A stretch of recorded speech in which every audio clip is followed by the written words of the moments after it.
Este es un podcast dirigido a abogadas y abogados que van en camino a la sala de audiencia, a algún cerezo, a la fiscalía, a su oficina o a cualquier lugar a donde podría dirigirse un penalista.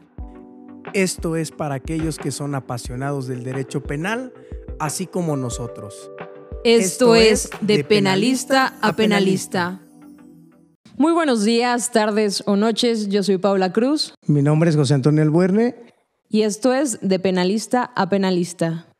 El día de hoy nos acompaña el maestro Elliot Velázquez, quien es abogado postulante en materia penal y radica en la Ciudad de México.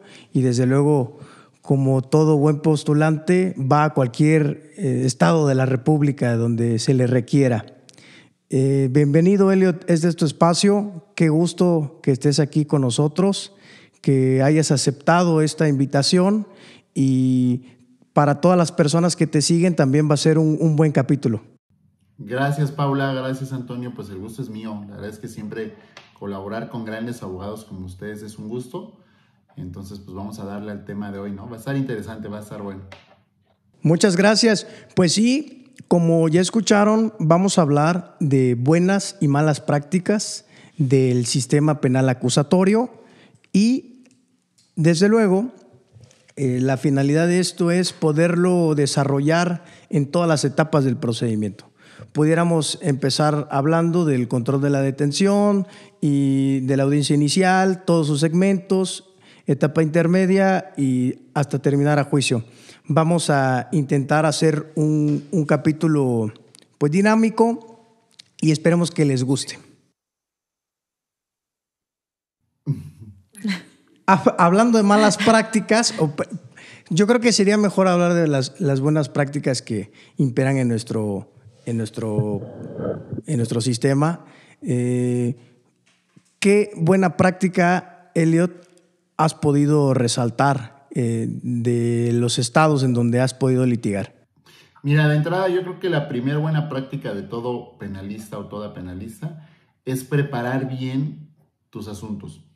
Y preparar bien tu asunto no es esperar a que llegue el cliente y te diga, oye, tengo un familiar detenido y que a partir de ese momento te prepares. No, esa es otra etapa subsecuente. Prepararte bien para tus asuntos es estudiar teoría del delito, tu código nacional, del código penal de tu entidad, entender los tipos penales, estudiar jurisprudencias y tesis de cada semana. Si no empiezas bien con ese paso, esa es la peor práctica. No prepararte, creer que con lo que ya sabes ya la hiciste, no, porque el sistema se va actualizando, para bien o para mal. O sea, un viernes puedes encontrar una tesis maravillosa y el siguiente viernes encontrarte un asco de criterio, pero te va abriendo nuevos caminos estratégicos. Entonces, el primer consejo que yo podría darle a cualquier persona es prepara bien tus asuntos. ¿Cómo? Preparándote tú. Si tú no te preparas para el momento de la acción, entonces no vas a tener un buen resultado. Yo aquí en el despacho a los pasantes les digo, quieren ir a audiencia, ¿no? Ustedes quieren acompañarme a audiencia y estar presente y estar a la hora de los golpes. Ese es el premio. Para poder ir a audiencia, tienen que prepararse. Y cuando yo les pregunte, por ejemplo, si tuvieron un pasante que se llama Pedro, dime cuáles son los elementos del tipo penal de fraude de este asunto que vamos a tener en audiencia. Y no tiene idea o no me plantea así criterios relevantes, pues ¿cómo te va a llevar a audiencia? Porque si tú tuvieras que llevar el uso de la voz, vas a hacer el ridículo, ¿no? Entonces yo siempre les digo, prepárense, porque la audiencia es la estrellita, es el momento estelar. Pero antes de llegar a la audiencia hay mucho trabajo detrás de él, ¿no? Claro, siento que esto también tiene mucho que ver con el episodio pasado, que establecimos los puntos medulares de la defensa, y para que en efecto se esté desarrollando una defensa adecuada, pues el profesional tiene que tener conocimientos suficientes para poder ejercer una representación tanto de la víctima como del imputado. Y entonces es justamente lo que tú nos haces referencia de estar en constante preparación. Sí, claro, y sobre todo recordar que, bueno, nos hacemos mucho énfasis en teoría del delito y habrá que desarrollar un espacio específico para ello, da para mucho, y creo que es de lo más complejo que un penalista debe, en primer lugar, entender y sobre todo aplicar ese tipo de conocimientos, ¿no? La teoría del delito nos va a decir qué es lo que vamos a hacer, de qué forma lo vamos a hacer, nos lo va a decir las reglas del proceso penal. Entonces, como dice Elliot, es importante tener una preparación previa de cara a la representación o a que empecemos ya a tejer una defensa? Sí, eso creo que es clave. Y ya luego, por ejemplo, si queremos empezar a hablar desde la parte operativa, es decir, ya acudir a sede ministerial, ante un juez, a un tipo de audiencia, yo siempre creo que una buena práctica es que sepas cuál es el objetivo de la audiencia a la que vas o la comparecencia a la que vas ante la fiscalía. No es lo mismo ir a una audiencia inicial de imputación donde vas a tener un delito que no amerita prisión preventiva oficiosa, que ir a una audiencia inicial con un cliente detenido por orden de aprehensión, ¿no? O a una audiencia de revisión de medidas cautelares, o a una audiencia intermedia. Si no sabes cuál es el objetivo de la audiencia, estás perdido, ¿no? Y me ha tocado ver muchos postulantes que llegan a la audiencia e incluso presentan incidentes que no tienen nada que ver con el objetivo de la audiencia, o ofertan datos de prueba que no tienen nada que ver con el fondo del asunto y que no van a aportar nada más que hacer perder tiempo. Entonces creo que la clave es saber a qué vas. Y por ejemplo, en la primera etapa, cuando un penalista empieza a tener acción, puede ser cuando tienes un cliente detenido. ¿A qué vas? O sea, ¿vas a ir a chicanear el asunto, a ofrecerle lana al MP? Pues que lo haga la familia. O sea, si tú vas a cobrar una comisión por eso, pues entonces eso no es de abogado. Pero si a lo que vas es, oye, a ver, quiero ver qué tipo de delito es, quiero ver la carpeta, quiero ver el informe policial homologado, quiero ver si solicito una libertad conforme al 140, vas enfocado. Pero también parte de la preparación es saber que vas ante un MP y como lo dice el maestro Regino, MP no significa Ministerio Público, significa mala persona. Ve preparado a saber que el MP te va a querer chicanear, te va a querer dar vueltas, se va a querer tener allá afuera parado o sentado en sus sillas horrendas. No, como ya sabes a qué vas, ahora sí vas preparado con todo tu arsenal para decir, a ver, ¿me vas a dar acceso a mi cliente? Sí o no.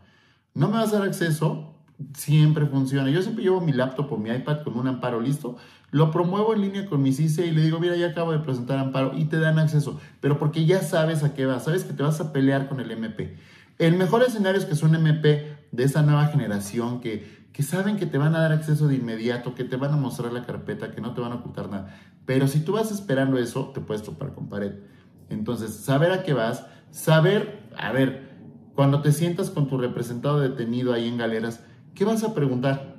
O sea, tienes que ir preparado para saber qué vas a preguntar, qué información requieres para llevar una buena defensa, qué datos necesitas para cuando salgas de ese lugar puedas ejecutar actos de investigación si ya sabes que se ve la audiencia inicial, o qué datos de investigación necesitas para solicitar su libertad en sede ministerial, un no ejercicio o que se decrete su libertad conforme al 140. Entonces, insisto, si tú sabes a qué vas a cada una de las etapas, vas a llegar mejor preparado. Porque me ha topado abogados que llegan con su cliente detenido y no saben ni qué le van a pedir al MP, no saben ni cómo plantearle al MP que quieren bajar a ver a su cliente. Entonces, es parte de la preparación. Por eso decía, es importante saber a qué vas. O sea, me ha tocado abogados que en audiencia inicial con detenido, con orden de aprehensión, quieren pelear control de la legalidad de la detención, ¿no?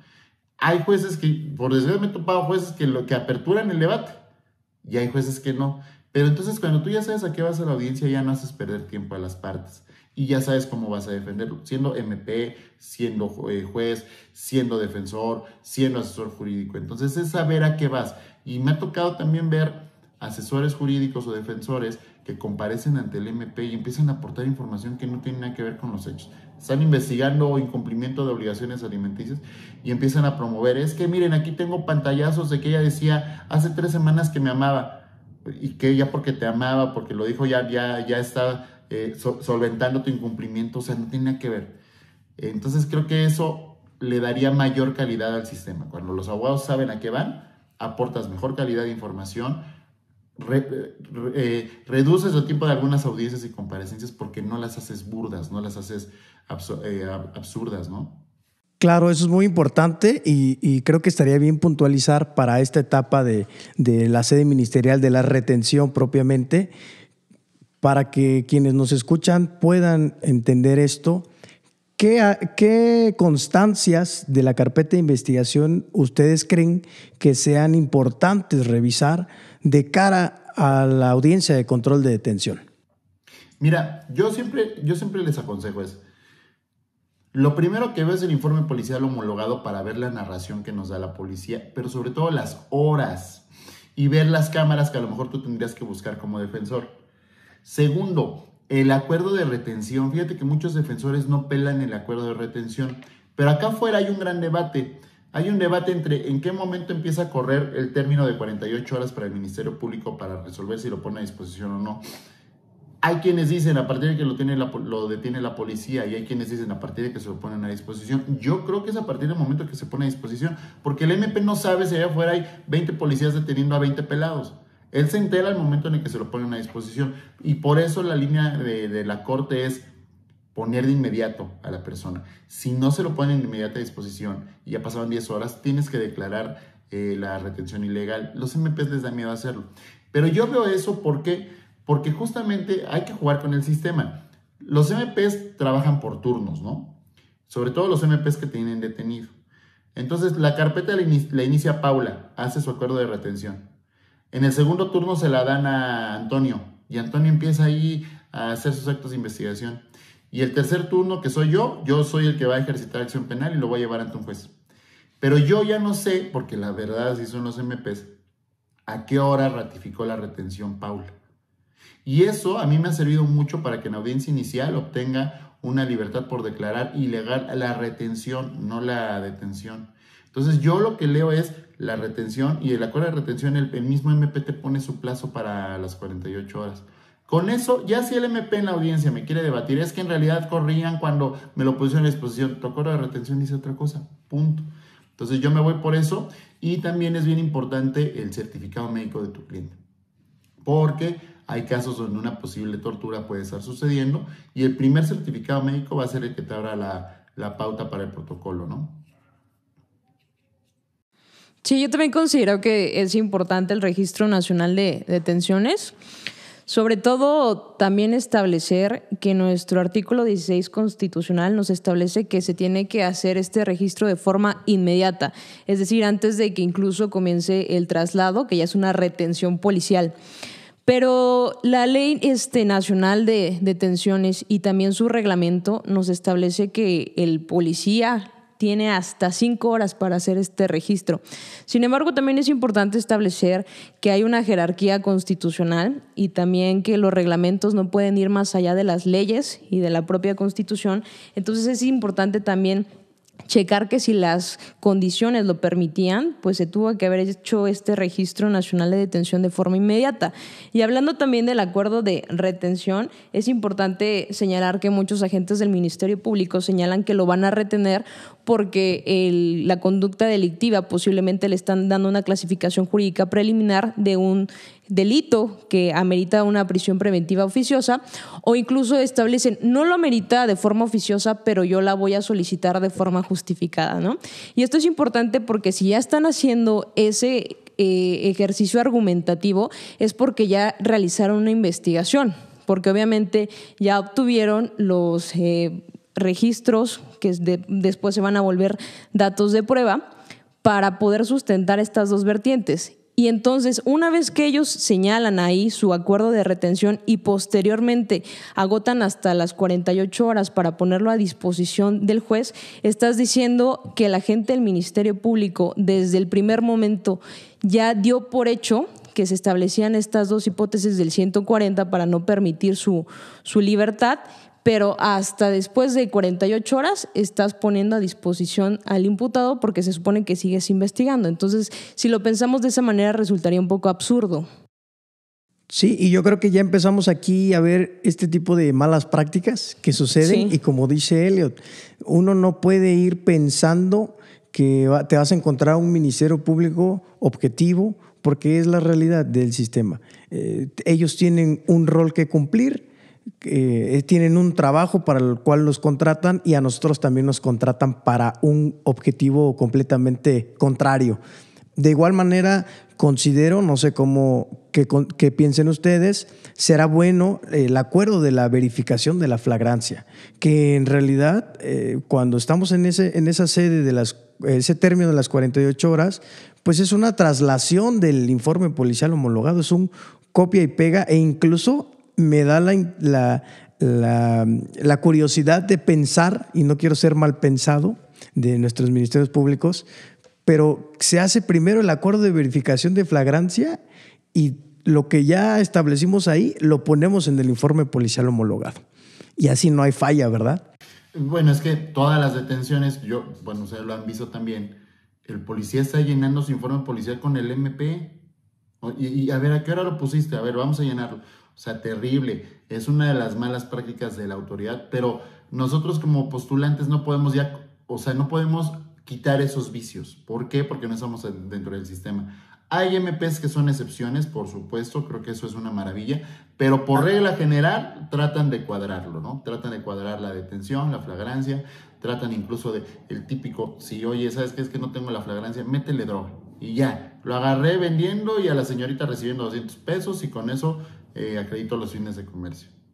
Sí, también el tema de la flagrancia es importante para, como defensores, analizarlo, porque muchas veces ni siquiera están agotadas las hipótesis que nos establece el Código Nacional de Procedimientos Penales y el agente del Ministerio Público está reteniendo al imputado. Entonces es importante ir como defensores analizándolo.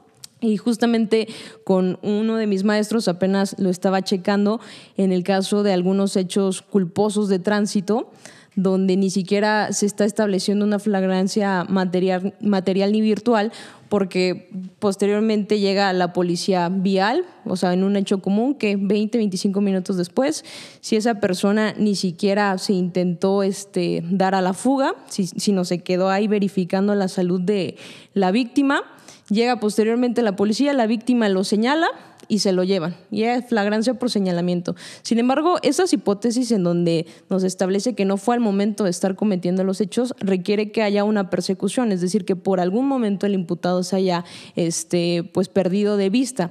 Y entonces a veces no se dan estas hipótesis y el agente del Ministerio Público tiene ahí retenido al imputado. Entonces, ya también de esta parte vemos las malas prácticas que tenemos que irnos percatando como defensores.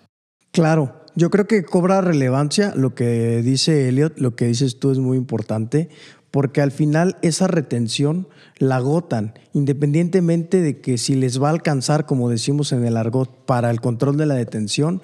No sé qué vaya a pasar, apenas llevo 2 actos de investigación, pero te vas a quedar 48 horas mínimo, ¿no? Y segundo, la investigación de la defensa, lo que decía Elliot, es importante, constituirse en el lugar de los hechos, buscar algún testigo, alguna cámara, porque seamos sinceros, la mayoría de las detenciones no ocurren como está en el informe policial homologado. Sí, totalmente, eso es una muy buena práctica. Ser una defensa penal activa no significa que estás promoviendo y haciendo promoción de actos de investigación, es que tú también los ejecutes. Oye, ya te traigo aquí yo las cámaras de este negocio privado que estaba cerca y que demuestra otra cosa. Oye, ya te traigo aquí 2 testigos que se ven en esas cámaras y que corroboran la información. Oye, aquí te traigo, nosotros por ejemplo tenemos en el despacho una experta en análisis de datos conservados y muchas veces ya de cajón ofertamos, oye, del celular de Antonio, te acredito que en el momento de la detención, él, según su propio teléfono celular de uso cotidiano, se encontraba a 7 kilómetros del lugar e incluso tengo un testigo que lo verifica, porque es que las testimoniales hoy no sirven si no traes así como algún dato que lo corrobore. O tengo un video de un negocio particular, yo ya te lo traigo. Todavía veo que algunos colegas dicen, oye, MPB, pídele a la pollería que te lo traiga. No, pues tú trata de gestionarlo, tú trata de pelear, porque el MP pues no te va a querer ayudar. Y vas a tener que esperar a que el MP no te conteste, pedir control judicial, el auxilio judicial para que te den la audiencia. O sea, es un relajo. Promueve, sé activo. Y si tú puedes conseguir la información, la promueves y la ofertas. Yo he escuchado todavía algunos colegas que dicen, oye, es que, por ejemplo, extraje los audios o videos de una empresa privada y ahí se ven los hechos, cómo ocurrieron en realidad. Pero yo no sé cómo los exhibo con cadena de custodia. Pues tú no necesitas tener cadena de custodia, eres defensor privado. O sea, ni modo que tú vayas a hacer la custodia. ¿A quién se lo vas a entregar? A tu socio. Y tu socio es su pasante y cadena. Pues no tiene sentido. Entonces, creo que esa es parte de las buenas prácticas. Ser una defensa penal activa es constituirte, ejecutar actos de investigación. Claro, y también a través de la práctica irte percatando del actuar de algunas, agentes del Ministerio Público, no voy a generalizar, pero por regla general inmediatamente te dicen, no, lo voy a retener porque no me está acreditando que tiene un lugar, ¿no?, en el estado o aquí en donde se esté llevando la investigación. Sin embargo, la ley nacional de detenciones nos habla que los requisitos mínimos que tiene que tener este registro son los datos generales, por ejemplo, el domicilio, la edad, ¿no? Y se dice que se van a establecer como si fueran ciertos, y quien tiene la carga de la prueba para revertir este presupuesto es el agente del Ministerio Público. Es decir, mientras el imputado, con el simple hecho de haber dicho yo vivo acá, si el agente del Ministerio Público no tiene algún registro de investigación o ya antecedente que pueda controvertirlo y confrontarlo, eso significa que sí está acreditado que el imputado tiene un domicilio ahí, y por lo tanto sería absurdo que me esté justificando que no lo libera porque no tiene un lugar fijo, una residencia ahí. Oye, Paula, y les voy a comentar un absurdo en el que a mí me tocó vivir. Un joven detenido vive solo aquí en una colonia en Lomas de Chapultepec, solo, soltero, no tiene ni perro. Lo detienen en flagrancia y manifestamos en sede ministerial, este es su domicilio. Solicitamos libertad conforme al 140. Porque aparte, a ver, primero, paréntesis, si ya los tribunales dijeron que el arraigo no es una justificación incluso para imponerle prisión preventiva justificada, o sea, puedes tener domicilios en todo el país y eso no es un dato de prueba objetivo, pues el MP sigue creyendo que esa es la base para solicitar la prisión preventiva. Bueno, pero conforme al 140, mandan a Policía de Investigación a verificar su domicilio. Y regresa el policía de investigación y dice, nadie nos abrió, no puedo corroborarlo. Pues ¿cómo? Si lo tienes aquí detenido al señor que vive, o sea, ¿quién quieres que te abra? Te lo estamos manifestando, no hay nadie. Y el MP dice, pues como no lo puedo verificar que efectivamente viva, y nos lo llevó a audiencia inicial en las 48 horas y lo tuvo retenido. Lo peleamos, nos lo llevamos en retención, pero ese absurdo, si le estás diciendo al MP, oye, él vive solo, ¿para qué mandas policía? Ahí está su domicilio, su INE coincide. No, tengo que verificar. Parte de las malas prácticas, ¿no? Sí, se reitera, o sea, la Ley Nacional de Detenciones nos establece que esos datos que va a verter el mismo imputado se van a tener por ciertos. O sea, si él dice que ese es su domicilio, mientras tú no necesitas ir a hacer tu investigación y decir, sí es cierto, no. Lo que tendrías que hacer es confrontarlo, que digas, oye, aquí de plano no vive nadie, o por ejemplo, ni siquiera existe la calle, ¿no? O sea, me estás mintiendo. Pero si no hay algo que lo confronte, se tiene que presuponer que es cierto el domicilio, y ahí ya se acaba el tema de que no haya arraigo. Igual me gustaría agregar como tip de la práctica, cuando detienen a tu representado, oye, dile la verdad, dile dónde vives, dile cuál es tu domicilio, exactamente con quién vives y en dónde te encuentras. O sea, da información real. No mientas, no varíes tu domicilio, no por el miedo de encontrarte en una situación así, porque eso, en vez de ayudarte, te va a perjudicar al punto de que se te pueda imponer la prisión preventiva. Ojo, otra buena práctica ahorita que lo mencionas, Antonio, es lean de manera meticulosa la carpeta. Mira, yo entiendo que a veces da flojera, es una casota así pero mira, a mí me tocó un asunto en sede ministerial detenido en flagrancia, donde la policía es un apellido árabe, no lo voy a decir obviamente porque es la única familia con ese apellido en el país, pero tiene un nombre, un apellido único, complejo de pronunciar, incluso de leer y más de escribir. E imagínate que los policías preventivos de la Ciudad de México pues no tienen educación. Cuando él se presenta y les da su nombre, tiene un nombre, digamos, como gringo, con un apellido como árabe. Cuando da el apellido lo anotan mal los policías en el informe policial. Y cuando a él le hacen firmar, ya es que te hacen firmar tu hoja de lectura de derechos, él pone bien su nombre. Y luego en sede ministerial el MP pone el nombre que dieron los policías en su informe, todo mal escrito. En la audiencia inicial, el MP quiso argumentar que incluso el imputado dio de manera errónea su nombre para burlar a la justicia. Y nosotros en la audiencia inicial dijimos, su señoría, quienes anotaron mal el nombre son los policías y el MP. En las dos constancias donde el imputado escribió de puño y letra su nombre, viene correcto. Que ellos no lo supieron escribir y que luego el MP lo lee mal, pues eso es distinto. O sea, si yo Albuerne lo leo como Alburqueque, pues no es culpa de Albuerne. Él puso, mi apellido Albuerne. Pues yo lo leí como el pueblo allá en Texas, Alburquerque, pues es mi problema. Y el MP se va a esas malas prácticas queriendo hacer responsable al imputado de los errores de la policía, que yo entiendo que por ignorancia pues no entiendes el apellido y a lo mejor lo escribes como lo crees que lo entendiste o que se escribe, pero eso es una omisión del MP. Por eso, pero ¿cómo te das cuenta? Leyendo de manera clara todo el informe policial. Esta parte la firmó el policía tal, esta parte sí la firmó mi representado, esta parte sí la anotó el otro policía. Pero si no la lees con ese cuidado, son detallitos que se te pueden barrer. Y ojo, yo siempre he dicho que el penalista es la mejor rama del derecho de todas las ramas. Mucha gente se enoja, pero yo les digo, mira, muchos fiscalistas me dicen, es que el fiscalista, nosotros ganamos millones. Sí, pero tu cliente preso no va a gozar sus millones. Entonces nosotros jugamos después de la vida con la libertad, es lo más importante.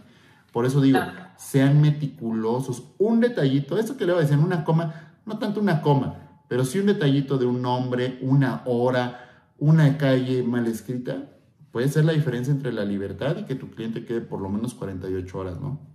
Órale, pues qué buenos consejos estamos escuchando. Digo, parte de la intención de que estuvieras aquí, Elliot, es que pudiéramos aterrizar todo lo que vemos en el código, lo que vemos en la Constitución, ese mundo ideal tan lindo y cómo se contrasta con nuestra realidad y que el penalista o la penalista se enfrenta a un mundo adverso, postula contra el juez, postula contra el asesor, contra el Ministerio Público, contra los mismos policías, los peritos, contra todos. Entonces, exactamente, imagínate, ni siquiera el cliente a veces confía en ti, en tu estrategia y te dice, oye, licenciado, le vamos a hacer así, por favor, usted nada más vaya y diga lo que le estoy comentando, ¿no? Es que tengo un primo que estudió Derecho y ya me dijo que así es, que usted está mal, ¿no? Sí. Y ahí me voy a adelantar en las etapas que estamos verificando, pero incluso si tu cliente ya está internado en prisión preventiva o sentenciado o en cualquier modalidad en reclusorio, un consejo, lo primero que tienes que hacer, o yo hago, son dos cosas. Voy con la familia y les digo, a ver, allá adentro todos son abogados, ¿eh? Todos los reos son abogados y le van a decir a tu hijo, a tu primo, a quien sea, oye, no, es que mi abogado hizo esto y ya, pues ahí sigues clavado, compadre. O sea, tus consejos que le quieres dar a mi cliente, tú ahí sigues. Pero hay otro peor, yo voy con el cliente al reclusorio y le digo, oye, a ver, te van a dar 1000 consejos y te van a decir, oye, Antonio, mira, y toco madera, no porque sea Antonio, no le des eso.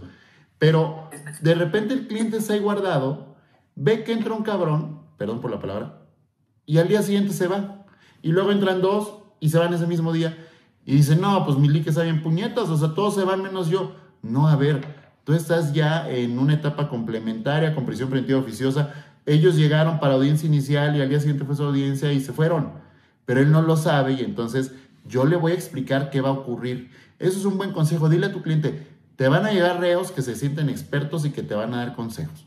Si tú les quieres creer, adelante. Pero hay otro paso.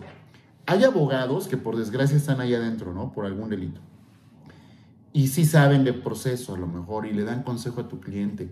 ¿Sabes qué ocurre? Llega conmigo el cliente. Oye, es que aquí hay un abogado que me dijo que él promovería esto. Oye, ¿le vas a hacer caso a un abogado que está clavado o a mí que vengo y en media hora me voy? O sea, porque si no, pues que lo litigue. Entonces, una buena práctica es siempre anticiparte a estas cosas que a mí me han pasado por experiencia. Yo ya me anticipo y se lo hago saber a mi cliente para que diga, ya mi abogado me había advertido que aquí iba a escuchar 1000 cosas. Y le bloqueas los oídos, porque luego se vuelve un dolor de cabeza el cliente que te dice, oye, licenciada Paula, es que ya van 7 que entraron, ¿no? Y salieron, y yo soy el único aquí. Sí, compadre, tienes prisión preventiva oficiosa. Estás aquí por 7 secuestros. O sea, ¿cómo? Los que se fueron robaron una tiendita Oxxo. Entonces se vuelve complicado. Yo siempre les digo, con transparencia al cliente, pero también vaya un paso adelante para que no se les estrese. Claro, aparte eso también es una obligación del defensor y el mismo 117 del Código Nacional nos los establece, que es informarle, pues primero cómo va el asunto, qué es lo que va a pasar, qué es lo que acabamos de hacer, e incluso pues temas más salidos del tema procesal como lo que nos está comentando aquí el maestro Eli. Eso es muy bueno, no lo enseñan los libros, no lo enseñan en la universidad, ni la maestría, ni nada de eso. Los golpes. Eso se aprende ahí en la calle, ejerciendo en el mundo real de los abogados reales.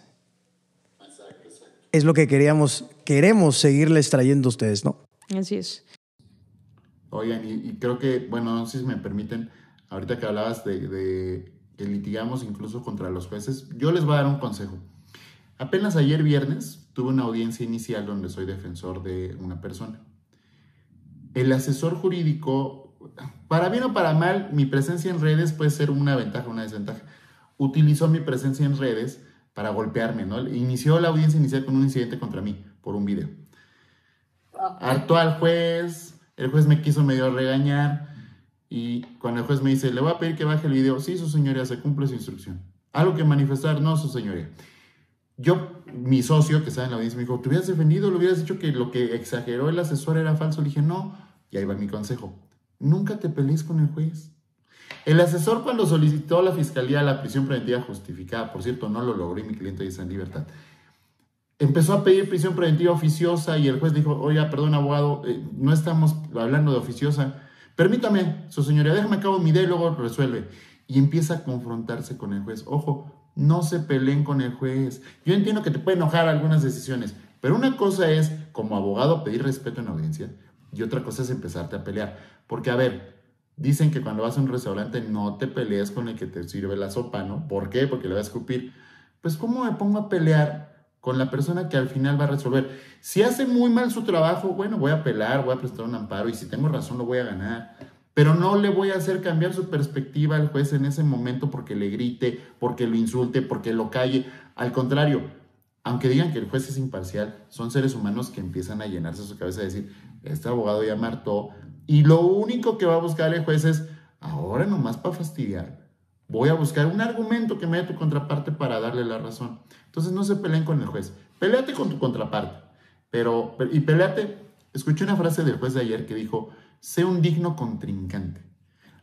Antonio, Paula, son mis contrapartes en una audiencia, son mis brothers, pero ahí nos vamos a agarrar a golpes jurídicos, argumentación, técnica, estrategia. Salimos y me ganaste la audiencia bien, me ganaste bien.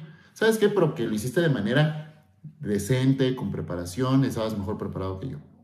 Pero no me quieras ganar con chicanadas, no me quieras ganar inventándome denuncias. Ser un digno contrincante creo que es un buen consejo de una muy buena práctica. Decir, a ver, mi cliente forzosamente quiere llevar al cliente de Paula y de Antonio a prisión. Oye, pero no le voy a inventar delitos para conseguirlo. Mejor decirle a mi cliente, no, tú eres víctima de un fraude, vamos a pelearlo, vamos a recuperar tu lana. Pero no le inventemos que violó a tal. O sea, ser un digno contrincante es ser ético, pero también ponerle un alto a tu cliente y tampoco agarrar personal el asunto y no pelearte con el juez. Sí, eso es muy importante porque a veces olvidamos que quien tiene la situación es el cliente, desgraciadamente, y al final nosotros estamos requeridos de nuestros servicios para afrontar en algún momento el proceso y llevar a cabo la defensa, ¿no? Y si nos llegáramos a por ahí enemistar con el Ministerio Público, con el juez, que se torne al punto personal, de entrada vamos perdiendo porque la cabeza nos gana y ni siquiera entramos ya a ese juego de la argumentación, mejor dicho, a esa labor de la argumentación y nos pasamos a insultos, a enojos, cuestiones que, créame, no van a ayudar en nada en la audiencia. Al final, si quieren decirse de cosas, primero atiendan la audiencia como debe ser de manera profesional y cuando termine, pues para eso está la calle, ¿no?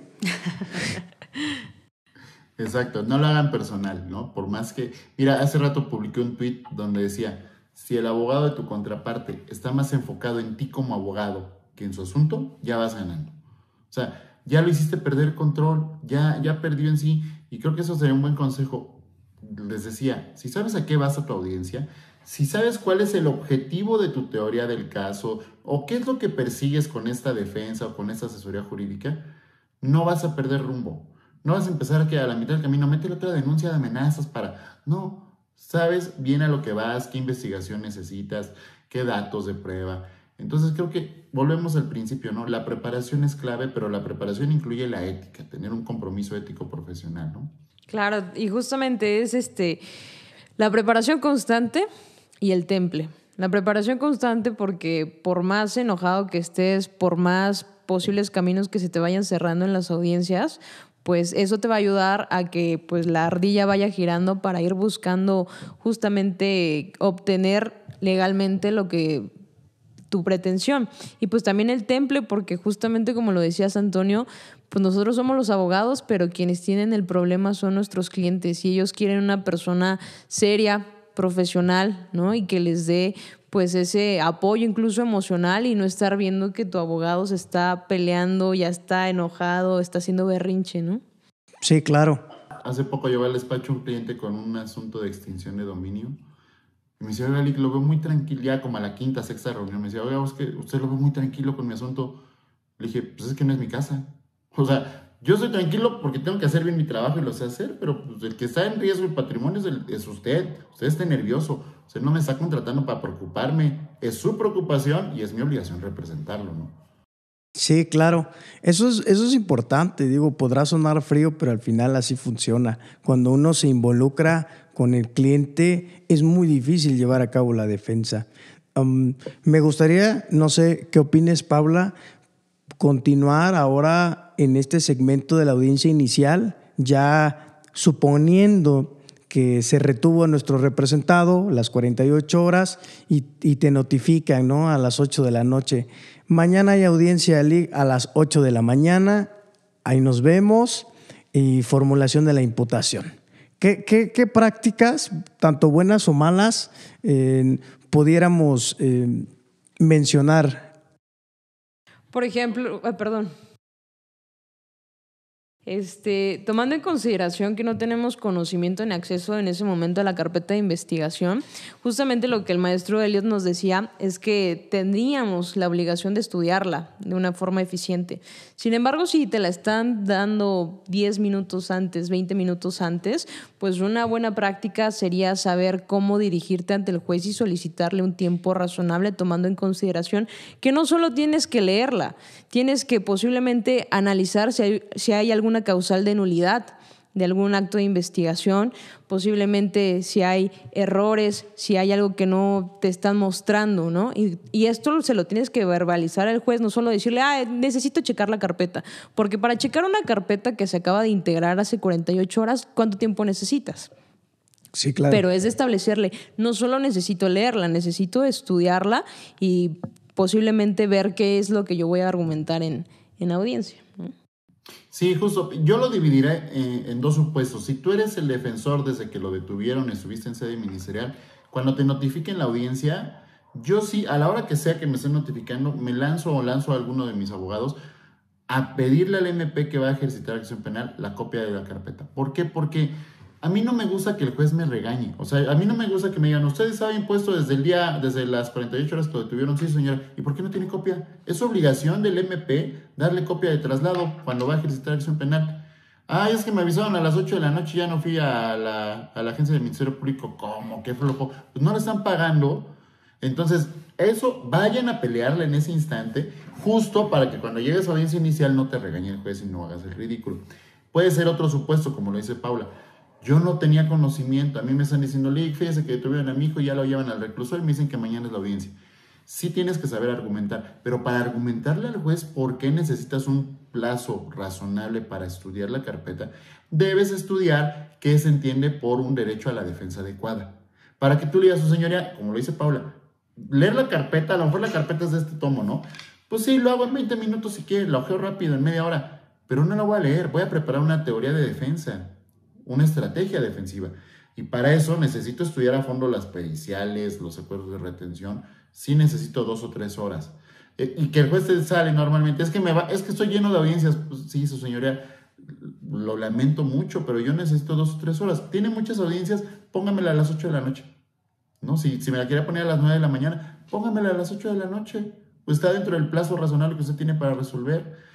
Pero tienes que saberle argumentar. Pero si no sabes qué implica una buena defensa, el derecho de defensa, no vas a saber qué decirle. Mismo que le digas, es que su señoría, son muchas hojas. Uy, perdóname que sean muchas hojas, compadre. ¿Qué le hago? Pero Paula lo dijo acertadamente. No es lo mismo leer que preparar una técnica defensiva, ¿no? Entonces hay que saberlo argumentar. Y creo que eso es clave, llegar bien preparado con tu carpeta ya desde la noche o en la madrugada estudiada. Y una buena práctica que yo les aconsejo es, a mí me desespera mucho cuando veo incluso al MP con su carpeta ojeando. Es que, a ver, espérame.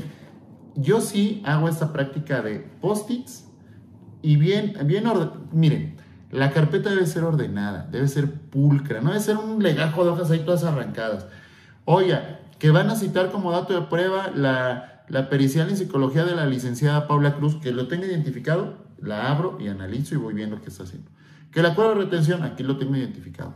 Un trabajo pulcro a ti te facilita el trabajo en audiencia, no tienes que andar corriendo de dónde dejé el testimonio, de dónde dejé la entrevista. Ténganlo bien acomodado. Y ese es un consejo no tanto jurídico, pero que sí tiene un impacto en tu desempeño como abogado en audiencia inicial. Acuérdense que no solamente se trata de conocimiento, sino de tu desempeño. ¿De qué te sirve saber si llegas con tu carpeta toda hecha pedazos y no encuentras los documentos? ¿De qué te sirve saber si no llevas un guión de cuáles son tus elementos en tu argumentación y se te olvida alguno de esos que era clave? Entonces, parte de ser buen abogado es que llegues a las audiencias, en este caso la inicial, con buena preparación, pero pulcro, con una carpeta, con una documentación pulcra, porque eso mejora tu desempeño. Claro, y como decías hace unos minutos, saber exactamente a qué vamos, ¿no? Sabemos de qué manera está diseñado el proceso penal, de manera que no vamos a ir a argumentar cosas quizá de la detención, por ejemplo, ¿no? Si vamos a escuchar el hecho, la formulación de la imputación, pues eso vamos a hacer, a escucharlo y posteriormente, si la estrategia así lo determina, solicitar alguna precisión, alguna aclaración. A veces es bueno pedirlas, a veces no es bueno pedirlas, pero todo irá dependiendo a las pautas que el mismo Código de Procedimientos Penales establece, porque no podríamos salirnos de ese guión. Podemos incurrir en alguna defensa que no fuera técnica, porque quizá estaríamos evidenciando cierto desconocimiento, ¿no?, de lo que estamos haciendo en la audiencia. Así es, sí. No, adelante, maestro. Aprender a escuchar, hablando otra vez del desempeño. Miren, justamente en esta semana tuvimos una audiencia donde hay 2 coimputados y el otro coimputado llevaba otro defensor. Antes de escuchar imputación, el defensor del coimputado dice: su señoría, un incidente. Yo dije, pues ni siquiera ha hablado del MP, o sea, ¿contra qué? Es audiencia inicial. Y su incidente fue solicitarle al Ministerio Público que se limite a formular imputación sobre los hechos que no han prescrito, porque de los 7 que quieren imputar, 4 ya están. Y yo, veo por dentro, ¿no? Oye, puñetas, ¿para qué te adelantas? Imagínate que te hubieran imputado los hechos prescritos, te sirve, porque en argumentación el juez va a decir: no, hombre, la MP vino toda mal preparada. Le dije: ahora ya le puliste la chamba al MP, porque ahora sí, si el juez te acepta ese incidente y dice: sí, a ver, limítese a los hechos cuando ya el imputado era mayor de edad. Y yo, ni siquiera habías escuchado la imputación y ya le estás promoviendo incidentes al juez. Hay que aprender a qué vas a la audiencia. ¿Cuál es el primer paso de la audiencia inicial? Primero, bueno, si es con detenido o sin detenido, veremos si hay control de la detención o no. Pero oye, escucha la imputación. Hay abogados y eso es muy mala práctica, desde antes de entrar a audiencia ya le están diciendo a su cliente: nos vamos a adherir al término constitucional o a la duplicidad. ¿Por qué? Ni siquiera has escuchado los datos de prueba, qué vas a enfrentar, no sabes ni a qué venimos todavía de información, o de toda la carpeta no sabemos qué usar la fiscalía. Aprendan a llevar el control de su audiencia, que se queme la fiscalía y ahí tomas decisiones estratégicas. ¿Yo qué hago como consejo? Yo hablo con mi cliente y le digo: oye, si sucede tal cosa, vamos a pedir la duplicidad. Si no mencionan esto, a mí me va a servir y de una vez que se resuelve, porque ya voy preparado. Pero si vas a improvisar, te va a salir todo mal, ¿no? Importante, no improvisar. A las audiencias no podríamos ir a improvisar. Es un trabajo, como decías al inicio, la audiencia es la estrellita, pero para ir a la audiencia hay que ganárselo, ¿no? Hay que tener ya toda esta formación profesional para poder ir a hacer y materializar una defensa real, de verdad, no de papel, porque de nada va a servir ir, sentarnos y querernos lucir si al final el resultado pues no va a redundar en bien para tu representado, ¿no? Claro, todo se basa y yo creo que se resume en el constante estudio y también en el fogueo del abogado postulante, porque justamente como lo decía el maestro Elliot, hay asuntos que ni siquiera necesita que la defensa haga un ejercicio de verter datos de prueba o ofrecer medios de prueba, sino únicamente con pura argumentación, porque si no se establecen los requisitos mínimos del 316, o si tú estás también en presencia a tu consideración de alguna causal de exclusión del delito, pues la puedes hacer valer. Entonces, todo se trata de estrategia, pero a través del estudio. Como justamente lo decíamos en algunos episodios anteriores, nosotros tendríamos que ya tener la idea de si vamos a poner toda la carne en el asador en el término constitucional o limitarnos a lo suficiente para posteriormente pues usarlo y ofrecerlo en una intermedia. Pero todo se basa en que tenemos que tener conocimiento absoluto de nuestro caso, también de escuchar la formulación de imputación, anotarla, estudiarla, y si estamos viendo que esa formulación de imputación pues le faltaron los elementos mínimos indispensables, tomar la decisión de no solicitar precisiones o aclaraciones porque pueden ser en nuestro beneficio, o solicitarlas, e incluso pues un incidente en términos del 99 del Código Nacional de Procedimientos Penales por no haber reunido los requisitos del 311. Entonces, todo es tema de estar en completo estudio constante. Sí, como hablábamos de teoría del delito, hay veces que la teoría defensiva debe ser pasiva. Ya que se aviente sus datos de prueba, no se colma uno de los elementos del tipo penal. Claro, debes de saber de teoría del delito para saber cuáles son esos elementos, ¿no? Y ya con eso, su señoría, de todo lo que dice la fiscalía, no me acredita tal elemento. Entonces, por lo tanto, solicitamos que no se vincule a proceso. ¡Pum! Ya. O me ha tocado incluso, fíjate, eso es muy buena práctica en audiencia inicial. Hay delitos, todavía este término que se usaba antes de bagatela, amenazas. O sea, cuando a mí me llega un cliente por amenazas, le digo, híjole, bueno, ya hay estados que están derogando el tipo penal, ¿no? Pero una muy buena práctica, un consejo que les voy a dar es, llevas a tu cliente a audiencia inicial por amenazas y supongamos que el juez lo vincula. Yo en ese instante, su señoría, en este acto solicito, se aperture la suspensión condicional del proceso. Ya llevo yo listo el billete de depósito. ¿Por qué? Porque en ese mismo momento el juez de control ya se ha cumplido el requisito para la procedibilidad de la suspensión, que esté vinculado a proceso. Ya reparaste el daño, ya llevas tu billete de depósito, son 18,000 pesos que acreditó la fiscalía. Su señoría, entonces solicito adherirme a la suspensión condicional.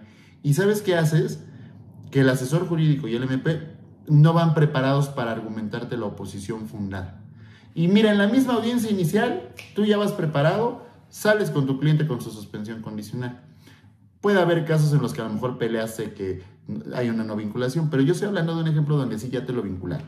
Y tu cliente ya no quiere problemas y dice, sí, ya la suspensión, vámonos. Yo lo he aplicado una vez y funciona muy bien, porque hay abogados que dicen, no, pues ya te vincularon por amenazas, vamos a promover la siguiente semana la suspensión condicional. Pues, ¿para qué? Si ya estás aquí y puedes matar el asunto de una vez, eso es tener un buen desempeño. Entonces también vayan con las posibilidades de, en ese momento de la vinculación, solicito la suspensión, incluso a lo mejor el delito es un poco más grave, digamos, pero en la aritmética te da para un abreviado, y sabes que el asunto de verdad, si hay datos de prueba muy contundentes contra tu representado, si tú ya hablaste con tu representado, le explicaste los efectos y las consecuencias, en ese momento solicitas el abreviado, y a lo mejor ya sales con esa resolución, pero obviamente esto requiere que vayas muy preparado con el análisis, porque cada procuraduría o fiscalía tiene su acuerdo de las reducciones a la pena. En la Ciudad de México, por ejemplo, hay delitos que solamente te merita un 12avo, no te sirve. Si no vas preparado y tú piensas que por ley te van a dar el tercio y con eso lo solicitas, te vas a meter en un embrollo.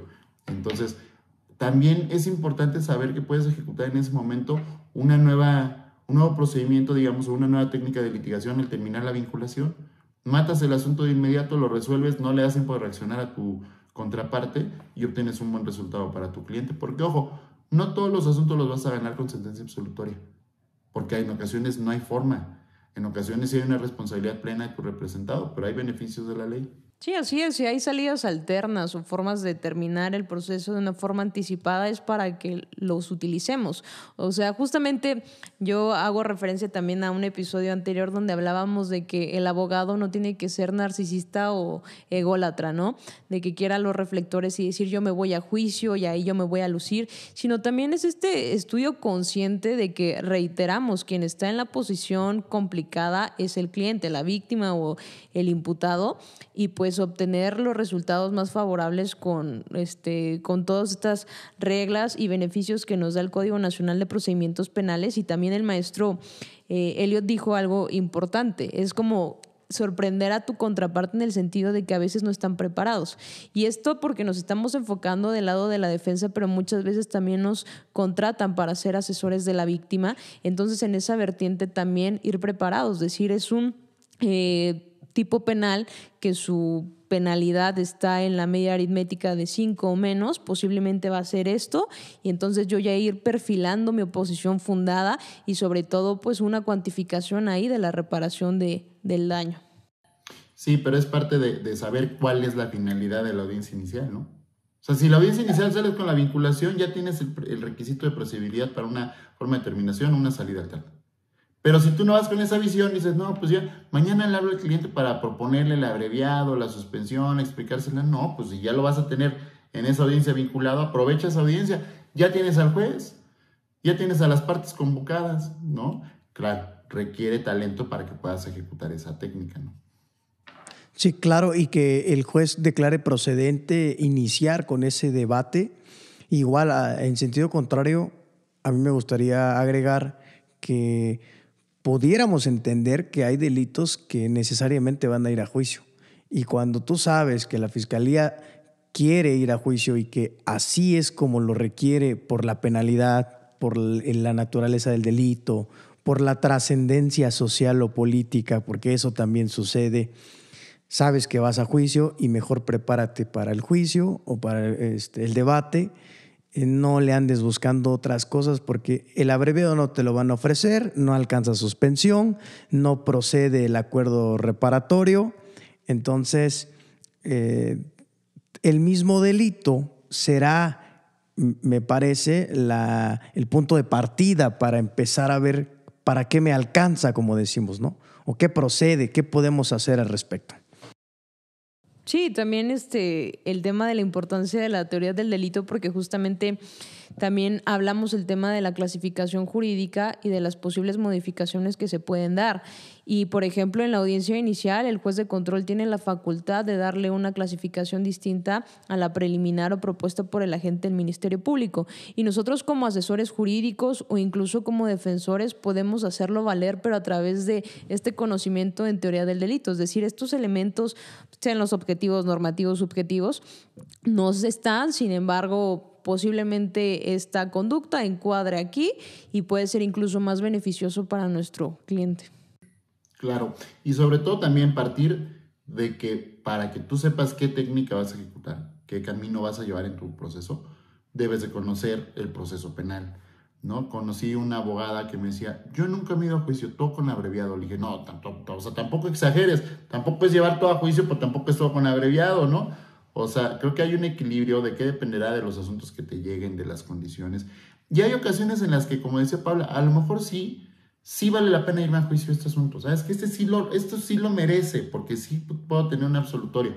Y hay otros en los que tienes que ser, como decía Paula acertadamente, oye, no tengo nada. O sea, la verdad es que tienen todo en tu contra, hay datos de prueba bien contundentes, busquemos la salida, busquemos otra opción, pero hay abogados que no quieren. Y hay abogados que no quieren porque incluso consideran que eso le va a generar menor cobranza de honorarios. Bueno, si lo que estás buscando nada más es cobrar honorarios, pues ese no es tu cliente, no es tu profesión. O sea, en ocasiones sí, ganas menos llegando a una salida alterna, ¿no? Pero gana más tu cliente, ¿no? Entonces, si tú dices todo a juicio porque es más caro el juicio, híjole, hermano, pues la verdad es que no estás por el camino correcto como penalista, ¿no? Sí, es una de las malas prácticas, ¿no?, que vemos dentro de la profesión y que desde luego intentamos poder poner sobre la mesa cuáles son las opciones, cuáles son los escenarios, qué es lo que pudiéramos considerar benéfico y qué nos va a perjudicar, porque también a nosotros nos beneficia y nos perjudica, porque van a decir, ese abogado da resultados, lo contraté y a la semana, a las 2 semanas, al mes, yo ya estaba afuera y me porté bien 6 mesecitos y ya me libró del problema, ¿no? Y aparte hay el que dicen, bueno, es que puro amparo, pura apelación, amparo hasta porque el juez lo vio feo y entrampan el asunto y ni siquiera para ir a juicio. A veces transcurre 1 año, año y medio y apenas están sobreseyendo el primer amparo, ¿no?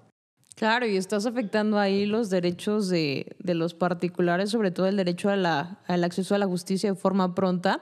Y si bien es cierto que tenemos ya una máxima de la experiencia que nuestros ministerios públicos y nuestros juzgadores están a veces sobrecargados de trabajo, pues tú también le estás aumentando ahí el tiempo que va a transcurrir naturalmente por la representación social y también por el órgano jurisdiccional, con promover y presentar pues recursos o amparos únicamente absurdos o incluso también para cobrarlos, ¿no? Entonces siempre hay que estar buscando que sea lo más pronto, lo más ágil y también lo más contundente para pues los particulares, nuestros clientes. Sí, totalmente, y que insisto, es parte de la preparación, ¿no? Mi hermano Elliot, una pregunta, igual va para Paula. Cuando se dicta el auto de vinculación a proceso, ¿qué se hace? Obviamente no podemos dar una respuesta así a secas, pero apelamos, vamos al amparo indirecto, nos amparamos contra la pura medida cautelar. ¿Qué podemos hacer? Mira, aquí sí dependerá, ahora sí el típico depende, ¿no? Pero ¿yo qué hago? Vinculan a proceso y no imponen prisión preventiva, sino otra medida cautelar. Y creo que la vinculación no está bien fundamentada y que había elementos para una no vinculación. Yo apelo, pero ojo, y eso es un consejo, solicito audiencia de alegatos aclaratorios. ¿Por qué? No sé cómo sucede en Oaxaca, pero aquí en la Ciudad de México, cuando solicitas esa audiencia, te dan la audiencia en 2-3 meses. Y pues el código establece, después de la audiencia tiene 3 días la sala para resolver, ¿no? Y yo eso lo hago para que resuelvan rápido, porque si no pides esa audiencia, se tarda hasta 6 meses la apelación en la Ciudad de México. Yo lo hago por estrategia de litigación, como lo decías tú, Antonio, para agilizar el proceso, que sea más rápido.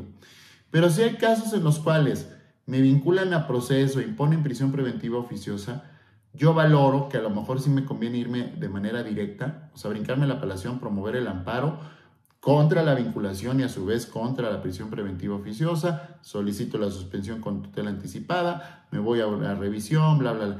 Depende mucho también del delito y de qué haya sucedido. A ver, tienes que hacer como abogado, y eso es un consejo, tienes que ser 100% objetivo, decir, a ver, la verdad es que lo que aporté y lo que tenía la fiscalía, sí tenía la razón yo y el juez no, nada más se manchó, o la verdad es que no teníamos nada. Entonces también hay que hacer un ejercicio de introspección y de valoración de tu trabajo y decir, no voy a apelar, me voy directo al amparo. O a lo mejor pues nada más voy a promover. Tengo un caso de una persona acusada de un delito que solo promovía el amparo contra la prisión preventiva. En revisión de medida lo saqué, logramos su libertad. No promovía amparo contra la vinculación y ahorita ya estamos por cerrar el abreviado con pena menalidad de menos de 5 años, pero depende mucho del asunto en particular. Entonces, cuando quiero ser más ágil, a lo mejor sí me voy a la apelación solicitando la audiencia de alegatos aclaratorios. Cuando de verdad veo que no y que se va a alargar, me voy mejor directo al amparo indirecto. Consejos de sexto grado, como decía un maestro por ahí. No cualquier abogado tiene esa visión. Y te agradezco que lo estés compartiendo aquí con todos nosotros, porque esta es la intención, ¿no? Enriquecer, volvernos mejores y un mejor desarrollo de audiencia, de ejercicio profesional. ¿Tú qué opinas, Paula? Justamente como decía el maestro Elliot, sobre todo tomando en consideración que él se encuentra en Ciudad de México, pues aprovechar esta contradicción de criterios, la 40-2023 que salió para el Centro Norte, donde nos establece que sí puede ser viable la tutela anticipada en cuanto a la prisión preventiva oficiosa y puede ser muy útil. Sin embargo, aquí en el Centro Sur ya tenemos otro criterio que completamente pues es antagónico, no es posible. Sin embargo, pues también habría que intentarlo, habría que seguir pues argumentando bien, y justamente como el maestro Elliot lo decía, hay asuntos que tú sabes que realmente pues no hay alguna violación procesal o a derechos humanos de tu representado, pero hay otros que sí, en esa vertiente pues ir ponderando si una apelación o un amparo. Y también resulta importante establecer ¿qué pasa cuando te declaran o decretan de legal la detención, ¿no? porque una vez que se pasa ya la audiencia inicial en el tema de la formulación de imputación y te vinculan a proceso, ya hay un cambio de situación jurídica, ¿no? Entonces, pues ya no podríamos ampararnos directamente contra el control de la legalidad de la detención, pero sí contra la vinculación y hacer valer ahí pues las inobservancias a los lineamientos o incluso pues a violaciones de derechos humanos. Entonces es importante estar estudiando y verificar el caso en concreto para tomar la mejor decisión.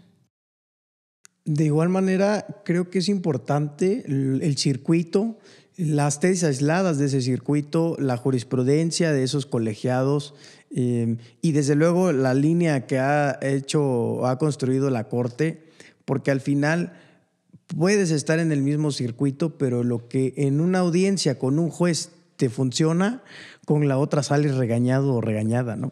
Sí, muchas veces yo escuché que cada estado, cada entidad federativa tiene su criterio y yo me río porque a mi consideración es cada juez tiene su criterio. O sea, muchas veces estamos en el mismo circuito judicial y un juez considera algo de una forma y otro de distinta manera. Y lo cierto es que, con todo respeto, pues algunos de ellos tienen algunas deficiencias todavía y pues a veces nos enojamos, nos frustramos porque no nos entienden o comprenden lo que estamos argumentando, pero pues esa es nuestra labor y también retomamos el tema de la serenidad, ¿no? De mantener pues serenos y ir conociendo que tenemos pues otras herramientas para hacer valer y para también establecer que el juzgador pues falló ahí en su decisión. Sí, exactamente como decía Elliot, de nada sirve discutir, ponerme a pelear, no me parece la resolución, pues voy, apelo, promuevo el recurso respectivo, lo que yo tenga que hacer conforme a los medios legales que tenemos al alcance, ¿no? De nada va a servir entrar en ese tipo de juegos si al final no estamos dando una defensa adecuada. ¿Cómo ven? Ya, yo aprendí mucho, ya lo estoy anotando aquí todo ahí del maestro Elliot y esa es pues la finalidad de aprender no solo pues el código, no solo la doctrina, sino saber que hay un mundo, una jungla aquí afuera en donde nos desarrollamos y pues se requiere pues mucho aprendizaje y también el colmillo que lo vas generando poco a poco, o sea, y donde te vas dando cuenta que hay malas prácticas a veces de los funcionarios públicos, servidores o incluso de las contrapartes, pero pues también este tipo de pláticas nos abre pues los ojos de que no todo es color de rosa y no todo se cumple conforme a los lineamientos de nuestro orden jurídico. Sí, te permite anticiparte. Yo siempre he creído, yo soy muy fan del maestro Regino, por ejemplo, he tenido la fortuna de comer mucho con él. Y en esas comidas platico así como con ustedes. O sea, si me cuentas su experiencia, avanzas años luz, ¿no? Te dan un hack que dices, claro, es por aquí. Te dan un consejo que te ayuda y que a lo mejor nunca habías encontrado en el libro o en el código, porque el código no te dice, oye, ¿cómo puedes adelantar que se resuelva la apelación? Pues pide audiencia de alegatos. Pues el código no dice. Pero en la práctica te vas dando cuenta de que en chinga te la programan. Entonces dices, oye, pues me conviene, creo que tengo elementos, ¿para qué me tardo 6 meses y ahorita con eso lo puedo conseguir en 2 o 3? Creo que es parte de transmitir el conocimiento, porque ayudas a que otros colegas vayamos aprendiendo otras cosas que te hubiera costado mucho tiempo llegar a ellas, ¿no? Sí, claro. Y desde luego sería importante poder, no sé, ¿qué nos podrías recomendar para la intermedia? No sé si tu tiempo lo permite, poder seguir desarrollando un poquito estas ideas y pues vamos a ver hasta dónde llegamos. Claro. Si se alarga mucho, lo fraccionamos. Yo en la audiencia intermedia, yo siempre he creído que la audiencia intermedia es una de las etapas más técnicas, ¿no? El juicio es la etapa de oro, o sea, el juicio es la etapa donde se nota el talento verdadero de un penalista, pero la audiencia intermedia a mí me gusta mucho porque de verdad sirve para depurar verdaderamente un juicio. Hay jueces que pasan todo y dicen, no va a haber debate. Bueno, incluso me tocaba aquí en la Ciudad de México, hay MPs que se te acercan, ¿y va a debatir? Pues sí, a eso vengo. O sea, ¿se va a poner a que se admitan ciertos datos de prueba? Pues sí, de eso se trata, ¿no? Si no, pues ya, ¿para qué la celebramos? Que lo den de mero trámite. ¿Yo qué aconsejo primero? Estudiar muy bien. Ya para ese momento debes de tener 100% clara tu teoría del caso. O sea, si tú llegas a etapa intermedia sin tener la teoría que... Yo entiendo que a lo mejor en etapa de investigación todavía vas como puliendo tus dos teorías que estás manejando, porque a lo mejor dependiendo qué información te provee tal proveedor, tal persona, puedes irla encaminando. Si llegas a la etapa intermedia y no tienes clara tu teoría del caso, ya estás perdido. Entonces, tener bien definida tu teoría del caso, que implica tu marco fáctico, tu marco probatorio, porque el marco probatorio es lo que vas a debatir en la audiencia intermedia. Y entendiendo la teoría del caso del MP, de la Fiscalía, tú podrás ahora sí saber qué datos de prueba vas a tumbarle en la audiencia intermedia, a cuáles se va a suponer que se admitan. No se trata de una audiencia de mero trámite, de verdad. Un medio de prueba o un dato de prueba que no se admita para su desahogo en juicio puede ser la diferencia en el resultado. Totalmente, o sea, entonces debes de conocer qué es lo que busco con este medio de prueba, qué voy a acreditar en juicio. Y ojo, también eso implica un acto conforme al principio de lealtad. ¿Para qué ofreces medios de prueba que no sirven para nada? A mí me ha tocado que llegan con 10 testigos para acreditar que en el lugar de los hechos estaba el imputado y le disparó a tal persona. Oye, hay un video. O sea, ¿para qué quieres 10 testigos? Es más, ¿para qué quieres un testigo? Ya está el video, ¿no? Entonces también tener un acto de lealtad y decir, a ver, esto no me sirve, no me lleva a ningún camino, ¿para qué lo oferto? Porque acuérdense que la intermedia tiene 2 etapas, entonces debes de preparar tu intermedia desde la fase escrita. Oye, a ver, ¿me voy a coadyuvar como asesor de víctima? Bueno, ¿la víctima se va a constituir como coadyuvante? ¿Sí o no? Sí, ¿por qué? ¿Qué voy a agregar de medios de prueba que no incorporó la Fiscalía y que para mí son importantes? Ok, perfecto. Oye, de lo que ofrece la defensa o la Fiscalía, ¿qué voy a combatir? ¿Por qué lo voy a combatir? Es más, incluso ese medio de prueba me sirve a mí para reafirmar mi teoría del caso. ¿Para qué lo peleo? ¿No? Pero si no tienes preparada tu teoría del caso en etapa intermedia, pues vas a pelear por pelear, o vas a dejar pasar todo por dejarlo pasar. No, debes de pulir bien tu audiencia intermedia, porque la audiencia intermedia va a ser clave para que en juicio tengas bien sentadas tu marco probatorio y que puedas tener una buena audiencia de juicio.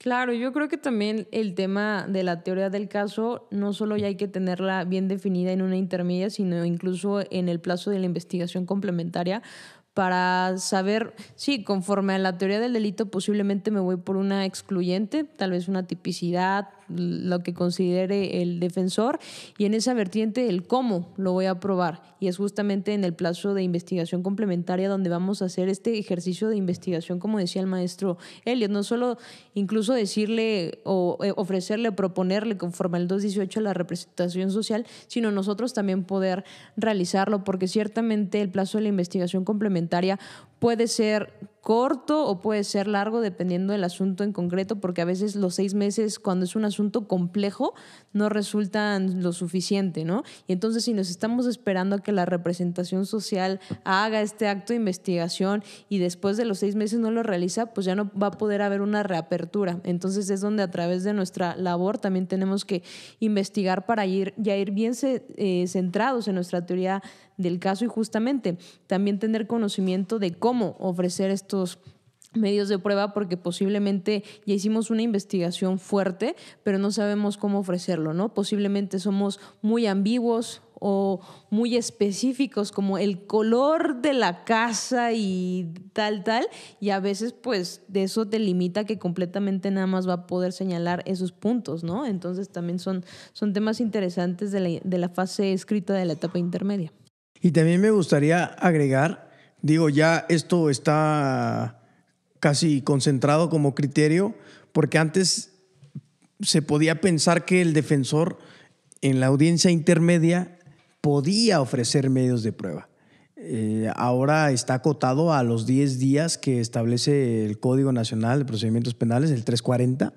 Entonces, tenemos que materializar la defensa en ese sentido, el derecho a la prueba, haciéndolo o haciendo ese ofrecimiento en ese plazo y desde luego presentado al juez de control, ¿no? Obviamente, previo a que se haga el descubrimiento, pero bueno, la defensa tiene una ventaja, no tiene que descubrir todo lo que encuentra por ahí. Si tú ves que hay un medio de prueba que no te va a beneficiar, no estás obligado a descubrirlo. Esa es una gran ventaja por la cual pudiéramos capitalizar en favor de una defensa, ¿no? Y ojo también, tener mucha atención. Hay veces que la fiscalía propone acuerdos probatorios que traen jiribilla. Lean el acuerdo probatorio. A veces el acuerdo probatorio que propone la fiscalía, por ejemplo, en los delitos de extorsión, pues ya quieren decir, oye, que como acuerdo probatorio, que efectivamente el depósito cayó a la cuenta del señor Antonio Albuerde. ¿Qué tal cuenta es el señor Antonio Albuerde? No, espérame. No voy a aceptarlo, pues entonces ya acredité uno de los elementos que quieres tú pelearme de la teoría del delito. No, solo va a pelear. No hay dato de prueba que acredite que es Antonio Albuerne.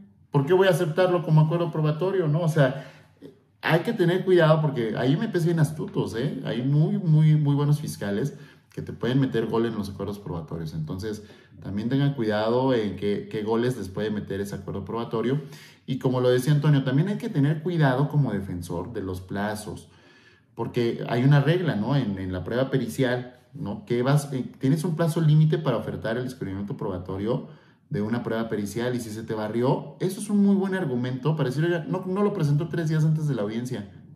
Entonces puedes tumbarle su prueba pericial a la defensa. Entonces también hay que tener mucho cuidado con las reglas en las que se tiene que correr el traslado del descubrimiento probatorio. Cuándo sí, cuándo no. Cuando eres asesor jurídico, ¿estás obligado o no estás obligado? ¿Cómo acreditas que que hiciste el descubrimiento probatorio? ¿Cómo lo justificas? O sea, hay que protegerse por todos lados, porque aunque tu colitigante no sea chicanero, pues va a sacar ventaja de un error que tú cometas en ese sentido. Y esto implica también otra cosa. Conozcan las reglas para ofertar prueba superveniente, prueba nueva de refutación, porque a lo mejor, como lo dice Paula, ya no tengo oportunidad de generar una reapertura de la investigación, pero tengo información nueva. Bueno, ¿cuáles son las reglas de la prueba nueva? ¿Cómo opera la prueba nueva de refutación? Oye, ¿cómo opera la prueba superveniente? ¿La ofrezco no en intermedia? ¿Ya me espero a juicio? 1000 cosas que debes de tener conocimiento para que tú tengas bien preparado tu juicio, ¿no? Sí, en cuanto a la prueba nueva, el código nos establece el tribunal de enjuiciamiento. Hay criterios como en todo. Hay juzgadores que dicen, pues estamos en intermedia, es el momento. Es prueba nueva porque se tuvo conocimiento de ella después de este plazo de 3 o de 10 días, dependiendo si somos asesores jurídicos o defensores. Entonces es el momento. Y hay otros que te establece el código, señala tribunal de enjuiciamiento, y entonces es hasta la etapa de juicio. Incluso la de refutación, hay que hacer la distinción porque establece que una vez que ya se hayan desahogado los medios de prueba en debate, en la audiencia de juicio, podrá admitir el tribunal de enjuiciamiento prueba de refutación. Eso de la prueba nueva, la prueba de refutación, me parece que da para un capítulo entero, porque a veces corremos ese riesgo de ofrecerlo ya terminando, o bueno, antes de que se termine el debate en etapa de juicio, y si no nos lo admite el juez, pues creo que ya quedamos sin defensa. Pero es un volado por lo que hace a los criterios, y a eso también jugamos nosotros, porque por muy seguros que estemos en cómo hacer las cosas, si no conocemos cómo resuelve un juez, si no conocemos cómo resuelve ese circuito, podemos correr un riesgo grandísimo, y lo de menos es apelar, lo de menos es irnos al amparo indirecto, hacer lo que tengamos que hacer, pero nos va a llevar meses de componer algo que pudo haber sido previsible, preguntando cómo era el juez, preguntando cómo era el criterio, qué tesis aisladas hay en mi circuito que me permiten apoyar pues este argumento que estoy haciendo, ¿no? Ojo. Claro, muchas veces. Perdón, Paula. Acabas de decir algo clave, Antonio, algo clave. Conocer al juez. Mira, siempre a cualquier audiencia, a ver, estamos hablando de la intermedia, investiga al juez. Digo, no en su vida personal, ¿no? Pero googléalo, pregunta con colegas, oye, la jueza Paula Cruz, ¿qué sabes de ella? Es una canija, mira, todo lo que es violencia contra las mujeres, todo lo sentencia. Bueno, entonces tengo que preparar. Oye, no, este juez es bien misógino. Bueno, a lo mejor me sirve. No, este juez es muy de prisión preventiva oficiosa, o este ya no la aplica. Esa información es muy valiosa. Y ojo, ¿yo qué hago? Yo sí los googleo. Oye, que este juez tiene un montón de denuncias por acoso. Yo vengo por un delito sexual. Entonces a lo mejor sabes por dónde argumentar para que el juez diga, no, yo ya sé lo que se siente eso, ya sé que puede ser una denuncia falsa, úsalo a tu favor. El juez, yo creo que sí es importante que sepas quién es. Si no tienes ni idea de él, pues vas a llegar confiado, no, pues es que la ley, el código dice esto. Sí, pero no conoces al juez, su personalidad, sus criterios. Es bien importante eso que acabas de decir, Antonio, conozcan al juez. Sí, aprovechar ya la digitalización, por ejemplo, hay muchas veces que se suben las audiencias y puedes observar al juez en la forma en la que resuelve y te va a dar una pauta, ¿no? Sí, totalmente. Creo que eso es 100% clave, conocer al juez. Luego, juicio. ¿Te parece? Podemos terminar con juicio. No sé qué tips pudiéramos aportar a quienes nos escuchan, a quienes nos siguen, y sobre todo pues hacerles saber que lo que estamos llevando aquí, parte de ese compromiso es poder dar a conocer cómo se hace en la práctica, lo que en realidad sucede, lo que no está en los libros, no está en los cursos, no está en los códigos, y a lo mejor habrá uno que otro ponente que sí diga, bueno, mira, aquí está mi tip, aquí está lo que me ha funcionado, como lo estás haciendo tú hoy, hermano. Mira, juicio, a mí me encanta la etapa de juicio, aunque la verdad es que tengo muy pocos asuntos que han llegado a juicio, por fortuna, ¿no? La verdad es que sí buscamos la salida alterna o a lo mejor incluso un sobreseimiento, bla, bla. Pero juicio a mí se me hace una de las etapas más bonitas de todo el proceso. A mí a mí la audiencia intermedia me gusta, pero no es mi favorita. A mí lo que más me gusta es audiencia inicial, la verdad. Y juicio me gusta porque ya llegas con una preparación diferente, ¿no? ¿Qué es lo que más me gusta a mí de juicio? Contrainterrogar. Creo que de todo el proceso penal, decía Paula, es que el defensor no tiene que buscar los reflectores.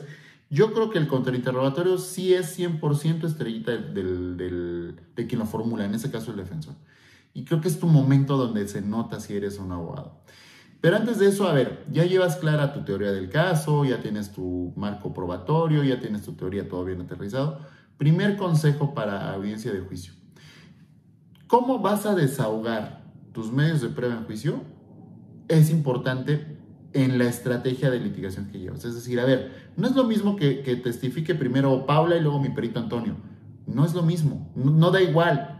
Porque a lo mejor Antonio va a incorporar información que luego voy a utilizar con Paula y que después en interrogatorio directo uno de mis testigos me va a servir y luego con otra pericial y luego con una documental, bla, bla, bla.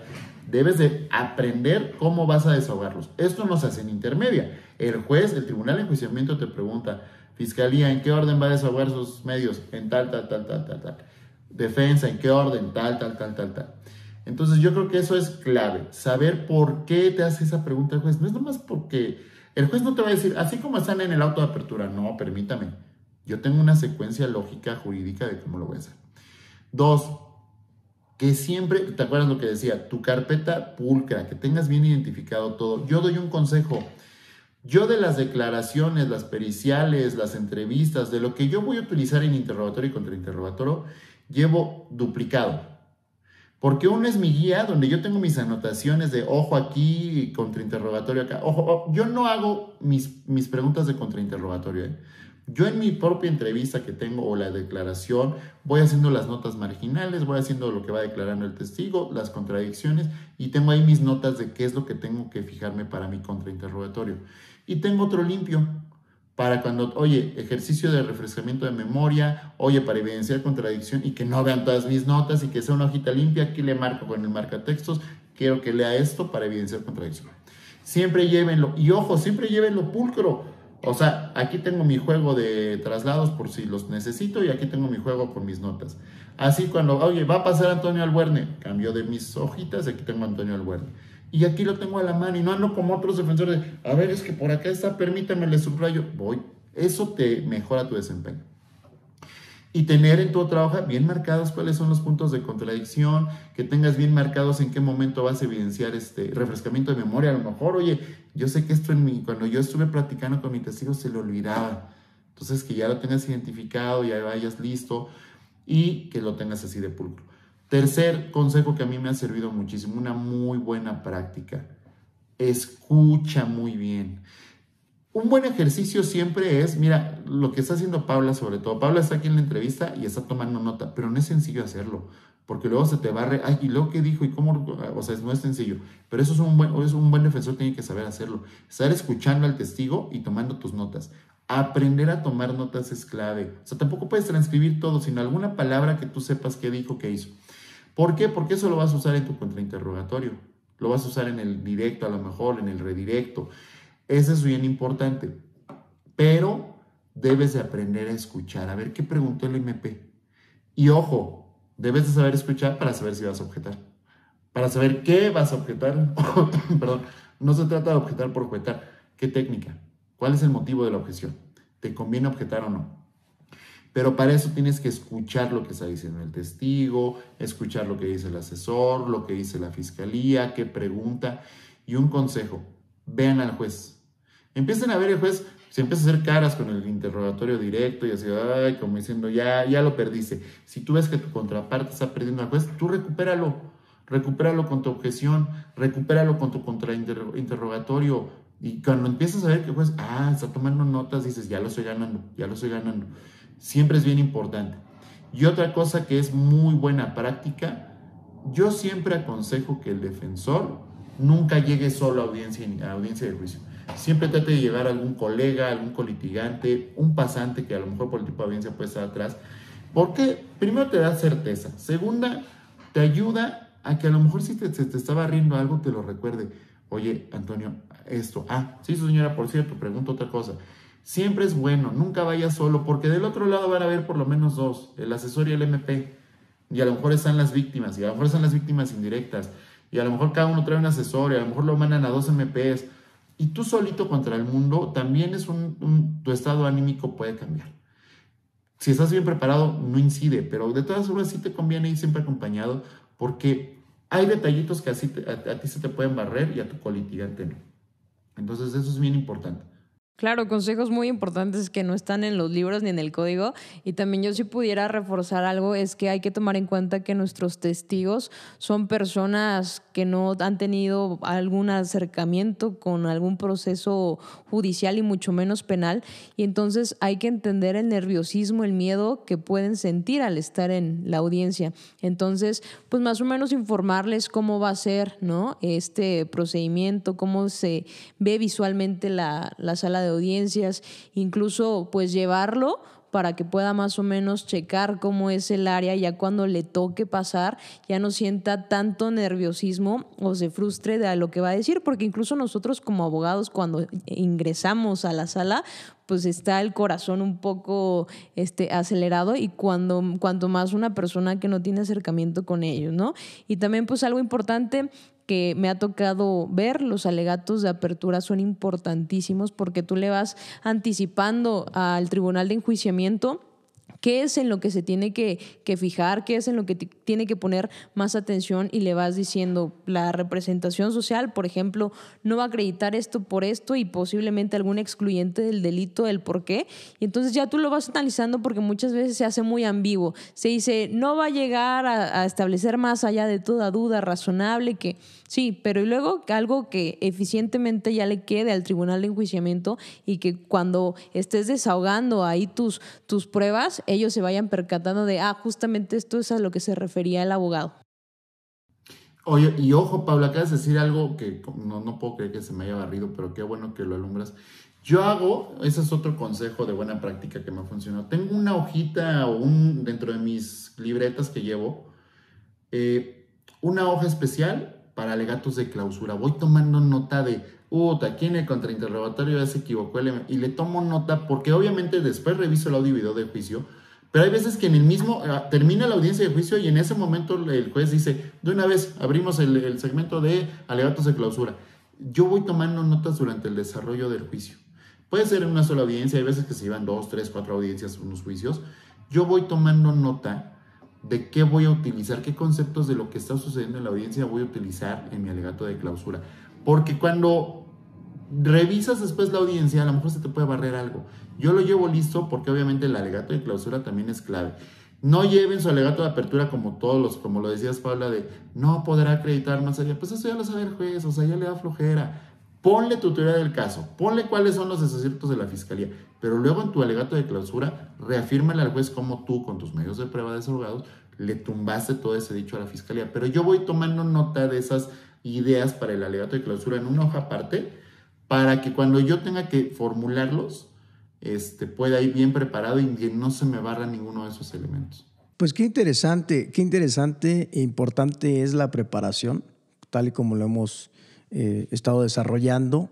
La verdad es que nos gustaría continuar, pero digo, vale la pena hacer mención.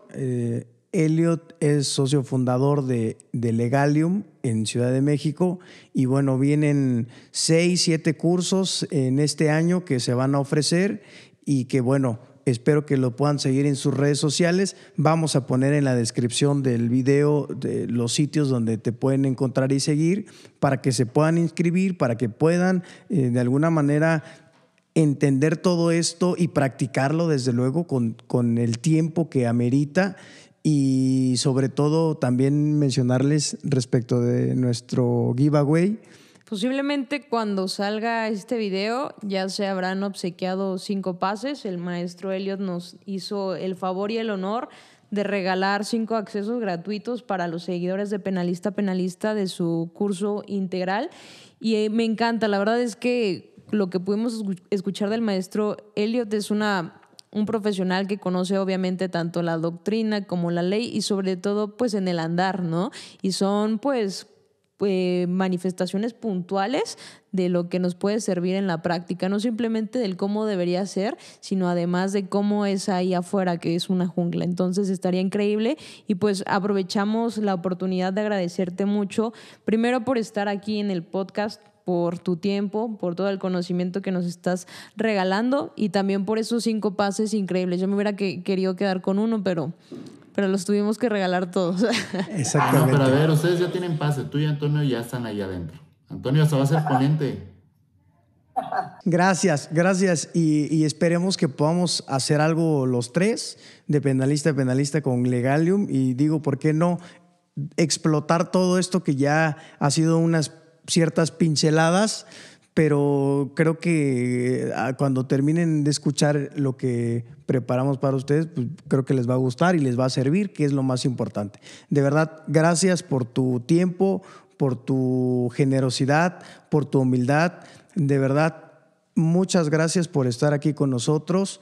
Sí les voy a pedir que nos sigan apoyando, que nos sigan en nuestras redes, que nos ayuden a que este proyecto crezca y también si quieren poner en los comentarios, si quieren de vuelta al maestro Elliot, qué tema les gustaría que se pudiera tocar. Con todo gusto lo vamos a hacer y ojalá que nos puedas acompañar en alguna otra emisión. Sí, yo espero que la siguiente emisión pueda ser presencial allá en Oaxaca. Oaxaca no lo conozco, no me lo van a creer. Nunca he ido a Oaxaca. He ido a Huatulco, pero es lo más cercano que he estado de la capital, digamos. Pero no conozco, pero me daría mucho gusto conocerlos a ustedes en persona, estar ahí en su estudio. Gracias a ustedes por la invitación. A mí, yo llegué a redes sociales porque me encanta compartir lo poquito que uno puede aprender en la práctica y ustedes lo han visto. En mis videos yo hablo de la práctica, no les voy a hablar de teoría, doctrina, porque eso lo puedes agarrar en un libro. Y felicidades a ustedes por este espacio. Yo sé que les va a ir de maravilla porque son pocos los espacios donde hay 2 abogados talentosos que están dispuestos a regalar su tiempo y su conocimiento para que otras personas lo puedan apreciar. Felicidades. Muchas gracias. Hasta la próxima.